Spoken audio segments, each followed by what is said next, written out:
तर मी अमेय स्वागत करतो तुमचं अमेझिंग इंजिनियर्सवर। तर महाट्रान्सकोकडून सगळे जे काही कॅन्सल झालेले नोटिफिकेशन आहेत ते एक एक करत अपलोड झालेले आहेत। इथे ऑफिशियल वेबसाईटवर आपण चेक करू शकतो, सगळे नोटिफिकेशन आहेत ते अपलोड झालेले आहेत। ज्या ज्या कोणत्या पोस्ट होत्या त्या इंटरनल असो किंवा एक्सटर्नल, ते एक एक करत आपण डिस्कस करूया। सगळ्यात पहिल्यांदा आपण आजच्या व्हिडिओमध्ये असिस्टंट इंजिनियरची जी काही नवीन वेकेन्सी आलेली आहे रिक्रूटमेंट, ती आपण एकदा चेक करून घेऊया। आणि पूर्ण व्हिडिओ आधी बघा, तुमचे सगळे डाऊट्स क्लिअर होतील। उगाच फास्ट फॉरवर्ड करून पळू नका, शांतपणे एक एक पॉईंट आपण डिस्कस करतो। फक्त तुम्हाला सांगायला नाही आलो आहे की वेकेन्सी आली आहे म्हणून किंवा नवीन रिक्रूटमेंट आली आहे। आपण कंप्लीट नोटिफिकेशन ते इन डिटेलमध्ये बघूया, काय काय चेंजेस त्याच्यामध्ये झालेले आहेत ते। ओके, तर आधीची जी काय नोटिफिकेशन होती 7/2023, त्याच्यामध्ये सगळ्यात पहिल्यांदा आणि मोस्ट इम्पॉर्टंट म्हणजे वेकेन्सी होती 390 ट्रान्समिशनसाठी आणि टेलिकम्युनिकेशनसाठी टोटल 6 वेकेन्सीज होत्या। ओके, हे जुन्या ॲडचं आहे। आणि नवीन ॲडमध्ये जी ऑफिशियली पब्लिश झालेली आहे वेबसाईटवर, नवीन ॲडव्हर्टाइजमेंट नंबर आहे इथे 6/2024। ओके, तर ह्याच्यामध्ये सगळ्यात मोठी खुशखबर म्हणजे 390च्या ज्या वेकेन्सी होत्या ट्रान्समिशनच्या म्हणजे इलेक्ट्रिकलच्या, त्या वाढून 419 झालेल्या आहेत। आणि टेलिकम्युनिकेशनच्या सुद्धा 3 जागा वाढलेल्या आहेत, 6च्या टोटल 9 झालेल्या आहेत। तर ओव्हरऑल आपण खुशखबर ह्याला म्हणू शकतो। तर हे जे काय आता वेकेन्सी कुठून काढलेल्या आहेत म्हणजे SCBCच्या ज्या काय जागा आता इथे नवीन इंट्रोड्यूस केल्यात, तर त्या EWSमधून आणि ओपनमधून थोड्या कट केलेल्या आहेत आणि काही त्यांनी स्वतःहून वाढवलेल्या आहेत। तर टोटल 29 जागा आपण बघतो, 390च्या ज्या आहेत ते वाढून 419 झालेल्या आहेत। तर सगळ्यात पहिल्यांदा या जागा वाढलेल्या आहेत। आता पुढे बघूया एक एक कर। ओके, ह्या न्यूजचं तुम्हाला माहिती असेल, पण त्या ॲडमध्ये अजून काय काय दिलं आहे त्या सगळ्या गोष्टी बघूया। सगळ्यात पहिल्यांदा त्याने दिलं आहे की ही जे टेंटेटिव्ह आहेत या डेट, जर काय पुढे काय प्रॉब्लेम झाला तर कदाचित जागा वगैरे कमी जास्त होऊ शकतो, पण ठीक आहे, आपण अज्यूम करूया की ह्या जागांमध्ये चेंजेस नाही होणार। आत्तापर्यंत त्यांनी जे सांगितलं त्या अकॉर्डिंग 2.3 मध्ये इथे जे काय सगळ्यात इम्पॉर्टंट लिहिलं आहे की ज्यांनी ऑलरेडी फॉर्म भरला होता या ॲडव्हर्टाइजमेंटच्या अंडर, म्हणजे जी काय लास्ट ॲडव्हर्टाइजमेंट होती 7/2023मध्ये, त्यांनासुद्धा आता परत एकदा फॉर्म भरावा लागणार आहे। Will require to apply again against this advertisement. Already जरी फॉर्म भरला असेल तरीसुद्धा तुम्हाला परत आता इथे फॉर्म भरावा लागणार आहे। आणि तुमची जी काय ऑलरेडी फी भरली होती तुम्ही गेल्या ॲडव्हर्टाइजमेंटमध्ये, ती तुम्हाला रिफंड होईल तुमच्या रिस्पेक्टिव्ह बँक अकाउंटमध्ये, जिथून तुमचे पैसे कट झाले होते तिकडे तुम्हाला परत मिळेल। सो आत्ता नवीन फॉर्म भरताना सुद्धा तुम्हाला परत पे करावे लागणार आहे। फी जी आहे ती तुम्हाला भरावी लागणार आहे। ओके, आधीची जी काय फीज भरली होती ती तुम्हाला परत मिळेल, म्हणजे ते पैसे रिकवर होतील। आणि आत्ता नवीन ॲडव्हर्टाइजमेंटसाठी तुम्हाला परत एकदा फी पे करावी लागणार आहे। ओके, अजून एक इम्पॉर्टंट नवीन लक्षात घ्या, की पॉईंट आहे सगळ्यात, की नवीन डेट इथे त्यांनी सांगितलेली आहे 31 जुलै 2024। म्हणजे काही काही मुलं आत्ता जस्ट रिसेंटली पासआउट झाली असेल 2024मध्ये, कारण आता डिस्कॉमची जी काय ॲड होती त्याच्या खाली बऱ्याच जणांचे कमेंट्स होते की आम्ही एलिजिबल आहोत का, म्हणजे आमच्या 1-2 दिवसामध्ये रिझल्ट येईल। तर ट्रान्समिशनसाठी म्हणजे महाट्रान्सकोमध्ये तुम्ही एलिजिबल असाल, कारण त्यांनी इथे एलिजिबिलिटीची जी डेट दिलेली आहे वयासाठी, क्वालिफिकेशनसाठी आणि एक्सपिरियन्ससाठी, ती 31 जुलै 2024 कन्सिडर केलेली आहे। त्यामुळे जे काही नवीन फ्रेशर स्टुडंट आहेत ते सुद्धा आता इथे अप्लाय करू शकते। ही खूप चांगली गोष्ट झालेली आहे। To enable the age relaxation to those candidate, म्हणजे ज्यांनी ऑलरेडी फॉर्म फिल केला होता 7/2023 या ॲडव्हर्टाइजमेंट नंबरच्या आतमध्ये, तर त्यांचं आता कदाचित एज क्रॉस झालेलं असेल तर त्यांना इथे एज रिलॅक्सेशन मिळणार स्पेशल मेजरच्या अंडर। जेव्हा तुम्ही डॉक्युमेंट व्हेरिफिकेशनला याल त्याच्या बाबतीत काही काळजी करू नका। जे तुमचं ओरिजिनल बर्थ डेट वगैरे आहे ती तुम्ही ॲज इट इज फिल करा। जरी तुम्हाला ही एजमध्ये क्रॉस होत असेल, मॅक्झिमम एज लिमिटपेक्षा जास्त जात असेल ह्या डेटपेक्षा, तरीसुद्धा तुम्हाला स्पेशल कन्सिडरेशन तिकडे केलं जाईल, असं त्यांनी इथे मेन्शन केलेलं आहे। पे स्केलमध्ये काही चेंजेस केलेले नाही आहे, जे ॲज इट इज होतं तसं इथे दिलेलं आहे। क्वालिफिकेशनमध्ये पण काही चेंजेस नाही आहे, तरीसुद्धा एकदा डिस्कस करूया। बॅचलर्स डिग्री आणि इलेक्ट्रिकल इंजिनिअरिंगमध्ये तुम्हाला हवी आहे ट्रान्समिशनमध्ये अप्लाय करण्यासाठी, आणि टेलिकम्युनिकेशनच्या पोस्टमध्ये अप्लाय करण्यासाठी एकतर इलेक्ट्रॉनिक्स अँड टेलिकम्युनिकेशन BE म्हणजे बॅचलर्स डिग्री म्हणजे BE किंवा BTech दोन्ही जरी असलं तरी तुम्हाला चालेल, इलेक्ट्रिकल किंवा टेलिकम्युनिकेशन दोन्हीपैकी इथे त्यांनी मेन्शन केलेलं आहे। जी आता मुलं नव्यानेच बघतील किंवा फर्स्ट टाईमच फिलअप करतील त्यांच्यासाठी आपण या सगळ्या गोष्टी डिस्कस करतोय। वर्क एक्सपिरियन्सची काही गरज लागणार नाही आहे, फ्रेशर जॉब अपॉर्च्युनिटी आहे, तर त्यामुळे काही गरज नाही आहे। तुमचं जे काही सर्टिफिकेट आहे ते फक्त व्हॅलिड असलं पाहिजे युनिव्हर्सिटीकडून। Okay, to acquire the qualification on or before 31/7/2024 एक इम्पॉर्टंट आहे जे आपण डिस्कस केलं, की तुमचं जे काही क्वालिफिकेशन आहे ते 31 जुलै 2024च्या आत असलं पाहिजे। If candidates acquire above qualification after 31/7/2024 and secured place in merit list as per the marks obtained in written test, he will not be considered as eligible for the post of selection. Clear cut mention केलेलं आहे. 31 जुलै 2024च्या आत तुमच्याकडे degree certificate असलं पाहिजे. जर तुम्ही appear असाल एक्झामसाठी, म्हणजे तुम्ही अपियर केलं पण 31 जुलै 2024च्या आत तुमच्याकडे जर सर्टिफिकेट नसेल आणि तुम्ही जर मेरिटमध्ये आलात तरीसुद्धा तुमचं फायनल सिलेक्शन होणार नाही. ओके, त्यामुळे 31 जुलैच्या आत जर तुमच्याकडे सर्टिफिकेट असेल तरच तुम्ही एलिजिबल आहात. एज लिमिट क्रायटेरिया इथे त्यांनी सगळ्या गोष्टीच्या मेन्शन केलेल्या आहेत डिफरंट कॅटेगरीसाठी. 38 फॉर ओपन, SEBC EWS ऑर्फनसाठी त्यांनी इथे 43 वर्ष दिलेलं आहे. दिव्यांगसाठी 45 इयर्स, स्पोर्ट्स कोटासाठी 43 इयर्स, MSCTCLचे जे काही एम्प्लॉई असतील त्यांच्यासाठी 57 इयर्स. आणि हो, इंटरनलसुद्धा नोटिफिकेशन आलेलं आहे, तर ते सुद्धा आपण डिस्कस करूया थोड्याच वेळात. आणि जे काही तुमची डेट आहे ती स्कूल लिव्हिंग सर्टिफिकेटवर किंवा बर्थ सर्टिफिकेटवर जी काय मेन्शन केलेली असेल ते अकॉर्डिंग कन्सिडर केली जाईल 31 जुलै 2024 या तारखेप्रमाणे. ओके, जाऊया पुढे. इम्पॉर्टंट रिझर्वेशनच्या बाबतीत बरेच डाऊट असतील, तर सगळ्यात पहिल्यांदा most important domicile of Maharashtra state तुम्हाला प्रोड्यूस करावं लागेल. म्हणजे तुम्ही महाराष्ट्राचे रहिवासी असायला हवे या एक्झामसाठी अपियर होण्यासाठी. खूप इम्पॉर्टंट पॉईंट होता. बऱ्याच मुलांच्या मला डाऊट असतील जे डिस्कॉमसाठी होते, पण इथे ट्रान्सकोमध्ये त्यांनी क्लिअर केलेले आहे. जर तुम्हाला कुठलं रिझर्वेशन घ्यायचं असेल तुमच्याकडे कास्ट सर्टिफिकेट असलं पाहिजे आणि सोबत डोमिसाईल सर्टिफिकेट असलं पाहिजे आणि कास्ट व्हॅलिडिटी सर्टिफिकेटसुद्धा तुमच्याकडे असलं पाहिजे. ओके, पुढे बघूया. कास्ट सर्टिफिकेट, डोमिसाईल सर्टिफिकेट हे सगळ्यांना तुम्हाला प्रोड्यूस करावे लागतील.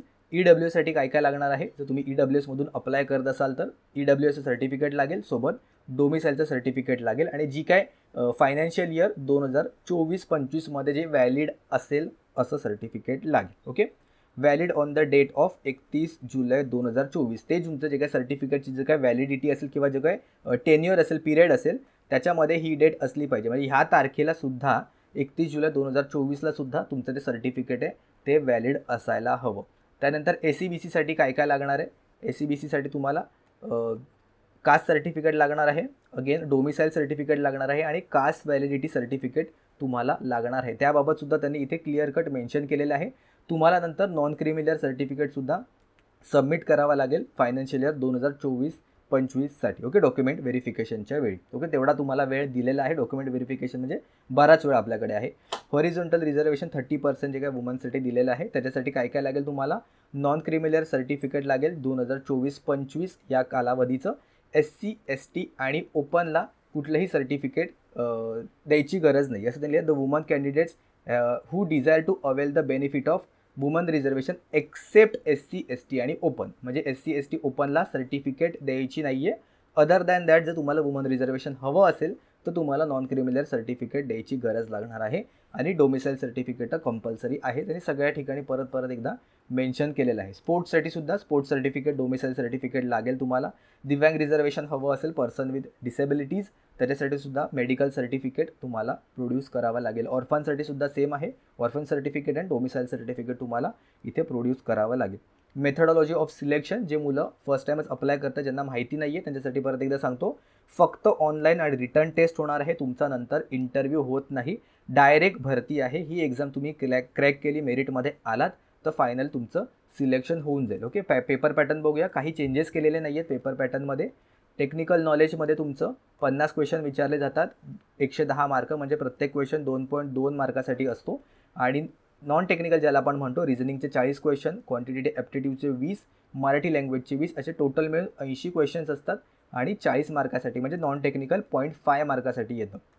टोटल 130 क्वेश्चन असतात 150 मार्कांसाठी आणि 2 तासाचा आपल्याकडे वेळ असतो. MCQ टाईप पेपर असतात आणि 1/4 निगेटिव्ह मार्किंग असते, म्हणजे 0.25% किंवा 25% त्याच्यामधून कटिंग होते. जर तुम्ही चुकीचं आलं तर, बरोबर आलं तर त्याचे किती आहे ते मी सांगितलं आहे. त्यानंतर तुम्हाला प्रत्येक सेक्शन अटेम्प्ट करावा लागेल आणि त्याच्यामध्ये तुम्हाला नॉन झिरो मार्क्स तुम्हाला स्कोअर करावे लागतील. म्हणजे निगेटिव्ह किंवा नॉन झिरो मार्क्स स्कोअर करावा लागेल. कितीही छोट्या पॉझिटिव्ह जरी नंबर असेल तरी तुम्ही सिलेक्शनमध्ये येऊ शकतात, हे तुम्हाला सांगितलेलं आहे. पण तुम्हाला त्याच्यासाठी अटेम्प्ट करावा लागतो. ह्याच्यावर केस वगैरे पडली होती लास्ट टाईमला, त्यामुळे सगळ्याच गोष्टी त्यांनी इथे मेन्शन केलेल्या आहेत. 150 मार्क्सचा पेपर आहे, तो 100मध्ये कन्वर्ट होतो. ह्या सगळ्या गोष्टी आहेतच. मेन जे काही इम्पॉर्टंट होत्या त्या गोष्टी आपण डिस्कस केलेल्या आणि रिटर्न टेस्टचे वगैरे इथे त्यांनी सेंटर वगैरे पण प्रोव्हाइड केलेली आहेत. त्यानंतर ॲप्लिकेशन फीज किती आहे, ॲप्लिकेशन फीज टोटल 700 रुपये आहे ओपन कॅटेगरीसाठी. आणि रिझर्व कास्ट कॅटेगरी म्हणजे SC BC EWS ऑर्फनसाठी तुम्हाला 350 इथे प्रोव्हाइड करायचे आहे. ओके, OBCसाठी सुद्धा इथे प्रोव्हाइड करायचे आहे. दिव्यांग application fee shall not be applicable to दिव्यांग person for whom the post is reserve. ठीक आहे, बाकी सगळ्या गोष्टी तुम्ही तसे फॉर्म ओपन केल्यानंतर तुम्हाला दिसतीलच कोणाकोणाला फॉर्म फीज ते पे करायचे आहेत ते तिथे मेन्शन करून येईल. तुम्ही एकदा कास्ट तिथे मेन्शन केल्यानंतर तुम्हाला कळेल की फीज मला किती पे करायची आहे किंवा नाही. आता ऑनलाईन ॲप्लिकेशन फॉर्म कधी चालू होतील हा पण एक मोस्ट इम्पॉर्टंट क्वेश्चन असेल सगळ्यांचा. तर त्यांनी सांगितलं की जेव्हा केव्हा URL अवेलेबल होईल तेव्हा कंपनीच्या वेबसाईटवर तुम्हाला पोस्ट केलं जाईल, तुम्हाला समजेल. मी पण टेलिग्रामच्या ग्रुपवर पोस्ट करेनच जेव्हा केव्हा लिंक अवेलेबल होईल तेव्हा. ओके, त्यानंतर instruction for appearing for the online written test, या सगळ्या गोष्टी एकदा बघून घ्या.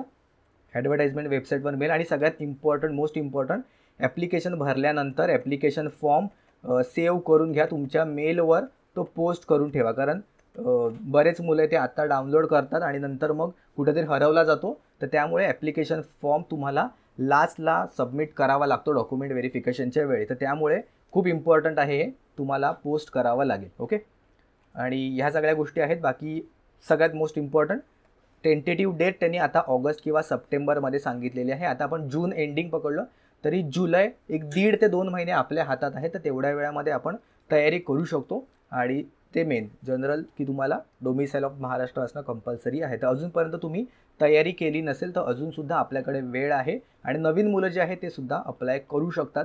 त्यानंतर बॉन्ड ह्याच्यामध्ये असणार आहे 5 लाखाचा टोटल बॉन्ड आहे. टोटल 5 इयर्स तुम्हाला कंपनीला सर्व करावं लागेल. ओके, तर तुम्हाला याच्यासाठी प्रिपरेशन वगैरे करायचं असेल तर आपले कोर्सेस वगैरे सुद्धा आहेत, तुम्ही चेकआउट करू शकता. लिंक तुम्हाला खाली डिस्क्रिप्शन बॉक्समध्ये मिळून येईल. ओके, त्यानंतर आपण इंटरनलचं एकदा नोटिफिकेशन बघून घेऊया. बाकी सगळ्या गोष्टी सेमच आहेत.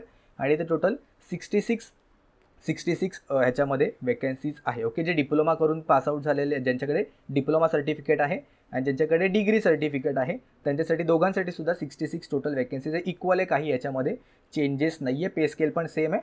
फक्त एलिजिबिलिटी क्रायटेरिया तुम्हाला इथे बघावे लागेल. म्हणजे from among the diploma holder, junior engineer किंवा जे DYCT आहे डेप्युटी चीफ टेक्निशियन, आणि तुमच्याकडे जर डिप्लोमा सर्टिफिकेट असेल पण तुम्हाला पोस्ट 5 इयर्सचा पोस्ट क्वालिफिकेशन एक्सपिरियन्स असायला पाहिजे. किंवा जर तुमच्याकडे डिग्री असेल तरीसुद्धा नो पोस्ट क्वालिफिकेशन रिक्वायर्ड लिहिलं आहे त्यांनी, पण कंपनीमध्ये तुम्ही 5 वर्ष रेग्युलर बेसिसवर काम केलं पाहिजे. सो ओव्हरऑल ती सेमच गोष्ट झाली, याच्यामध्ये काय बाकी फरक नाही आहे. अपर मॅक्झिमम एज लिमिट आहे ते 57 इयर्स आहे. आणि सगळ्यात important should be domicile of the Maharashtra state. आता बरेच जण आपले जे काही एम्प्लॉई असतील ते कदाचित आउट ऑफ महाराष्ट्र असतील, पण त्यांनी इथे मेन्शन केलेले आहेत candidate applying for the post should be domicile of the Maharashtra state. तो ही एक वेगळी गोष्ट आहे. बऱ्याच जणांना माहिती नसेल, कदाचित हा पॉईंट मिस आउट होऊ शकतो. तर ज्यांना कोणाला माहिती असेल त्यांनी दुसऱ्यांना सांगा. Caste certificate, caste validity certificate आणि डोमिसाईल सर्टिफिकेट तुम्हाला इथे प्रोड्यूस करावे लागतील. ठीक आहे, तर आता जे इंटरनलवाले आहेत ते तुम्ही प्रॅक्टिससाठी तुम्ही जो काय एक्सटर्नल फॉर्म आहे तो सुद्धा तुम्ही फिल करू शकता. मेरिट ह्याच्याप्रमाणे वेगवेगळे लागतील किंवा कशा लागतील त्या बाबतीत त्यांनी काही मेन्शन केलेलं नाही आहे. पण तरीसुद्धा जर तुम्हाला प्रॅक्टिस करायची असेल तर तुम्ही तिकडून सुद्धा फॉर्म फिल करू शकता. ओके, म्हणजे तुमच्याकडे 2-2 अपॉर्च्युनिटी याच्यामध्ये मिळू शकतील. आणि जे मोस्ट इम्पॉर्टंट आहे ह्याच्यासाठी एक वेगळा परिपत्रक त्यांनी काढलेलं आहे की टोटल ज्या 3,713 वेकन्सीज होत्या ट्रान्सकोच्या, त्या इन्क्रीज होऊन डायरेक्ट 4,494 वेकन्सीज आलेल्या आहेत. जे कोण रिटायर वगैरे झालेले आहेत किंवा नवीन भरती त्यांनी काढलेले त्या अकॉर्डिंग एवढ्या वेकन्सीज इन्क्रीज केलेल्या आहेत. आता परत ही अपॉर्च्युनिटी वाढत येणार नाही आहे. त्यामुळे जेवढा काय तुमचा एफर्ट्स आहे ते तुम्ही आत्ताच लावा. आणि ज्याच्यामध्ये मेन्शन केलेलं आहे की तुमची जे काही फीज तुम्ही ऑलरेडी पे केलेली असतील सगळ्या ॲडव्हर्टाइजमेंटच्या अंडर, त्या तुम्हाला परत येतील तुमच्या बँक अकाउंटमध्ये. आणि आत्ता नवीन फॉर्म भरताना तुम्हाला परत फी पे करावी लागेल. ठीक आहे, तर जे तुमच्या ह्याच्या व्यतिरिक्त अजून काही डाऊट असतील तर खाली मेन्शन करू शकता कमेंट्समध्ये. आणि बाकीचे सुद्धा जे काही वेकन्सीज आहे ते तुम्ही ऑफिशियल वेबसाईटवर जाऊन चेक करू शकता. आपण एक एक करत सगळ्या जे काही नोटिफिकेशन आहे ते डिस्कस करत जाऊ. ठीक आहे, तर आजच्या व्हिडिओमध्ये एवढंच. भेटूया आपण पुढच्या व्हिडिओमध्ये कोणत्या नवीन जॉब अपडेटसोबत.